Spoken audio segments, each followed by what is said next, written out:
Hello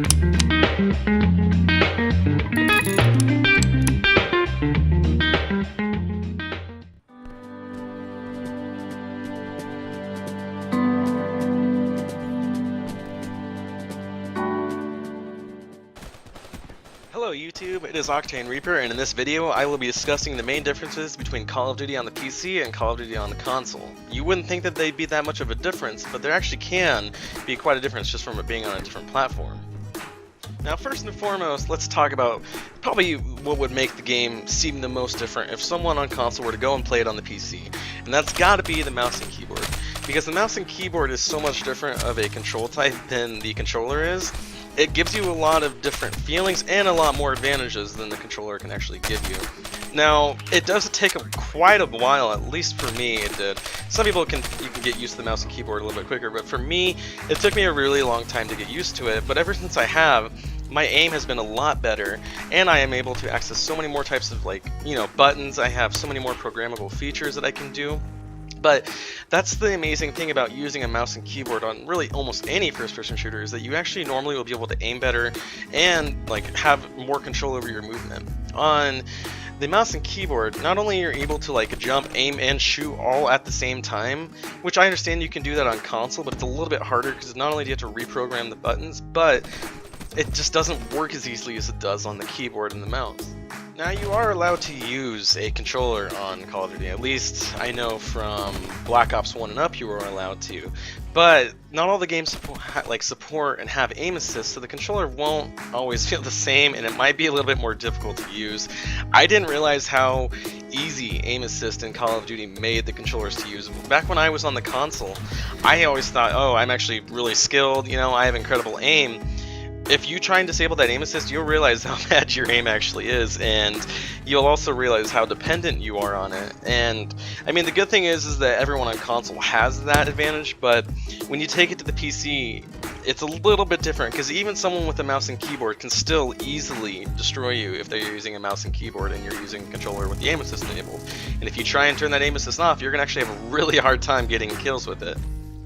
The next thing that I would like to talk about is the player count. Now, the player count definitely isn't as, there's not near as much of a player count on Call of Duty as there is on the PlayStation 4 or the Xbox. It's just, not only does Call of Duty not appeal to PC gamers as easily, it seems like, but not a lot of people actually, not as many people play games on PC as they do on console.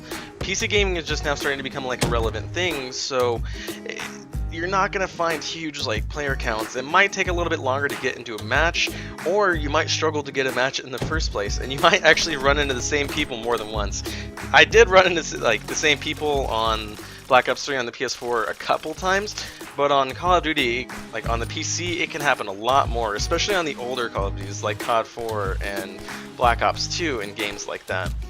Now, I checked the numbers for the PS3 version of Black Ops 2 and the PC version of Black Ops 2. On the PS3, as of this day, it had about 80,000 players online, and that was about 4:24 p.m. my time, which is a pretty, that's normally the peak time. On the PC, though, it was only about 3,000 players, so there definitely is a lot less players, but all that means is that you're going to have a little bit harder of a time getting into matches, and you might run into the same people a few times. My next point that I'd like to talk about is that the games normally look a lot better on the PC platform.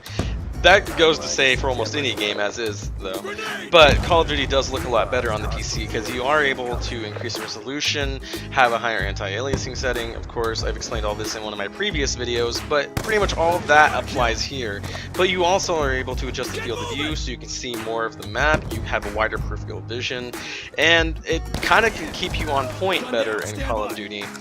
I've gone back and played old games like Black Ops 2 and Call of Duty 4, and those games don't look that old on the PC, but if you go and play those games on the console versions, you will notice that they definitely look a little bit more dated, and your eyes might have a hard time adjusting to it. The next thing that I'm going to talk about isn't very much of a good thing at all. In fact, it's pretty terrible, and I hate talking about it, but it has to be said. Call of Duty is definitely a console game, and it is far more optimized for the console. The PC devs don't exactly care about optimizing the game as much as they do about optimizing the game for console. Bugs will be a lot more prevalent on the PC version of Call of Duty, and some of the issues can take a lot longer to get resolved, and not only that, but the game isn't always optimized as well for the graphical settings. Some games like Advanced Warfare, I know, didn't very much optimize the game at all, and I know Ghost didn't let you adjust the field of view for a long time, and I still don't know if it does.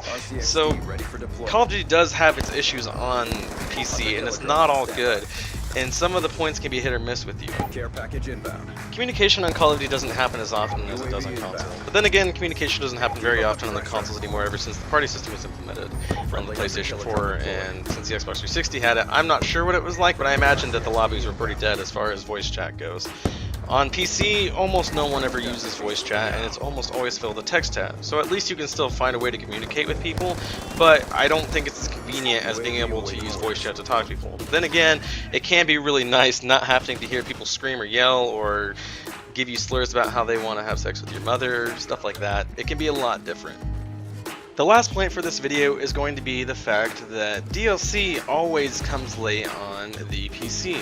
Now DLC can come late on the Xbox, and before DLC always came late on the PS4 and the PlayStation 3, but normally the way it's been is one company, Sony or Microsoft, gets in a contract with Activision, and that makes it to where the DLC is a month later on all the other platforms. It's shitty, it sucks, because you get to see trailers for all the DLC, and you get to watch gameplay on YouTube, but you don't get to play it for a whole month, and that's probably the last difference that I can really think of that makes Call of Duty different on the PC compared to the consoles. After all those points, I hope you can understand why I say Call of Duty is a completely different game on the PC. It's not bad, but it's not necessarily great. You do have some advantages with playing Call of Duty on the PC, and you also have some disadvantages, but I guess that's any game nowadays. Some games are better on PC and worse on console, and some games are better on console and worse on PC. I hope you guys enjoyed the video. If you did, I would really appreciate a like, and if you really did enjoy the video, I would hope that you would subscribe and maybe could stay tuned for more future content. As always, I hope you guys have a great day.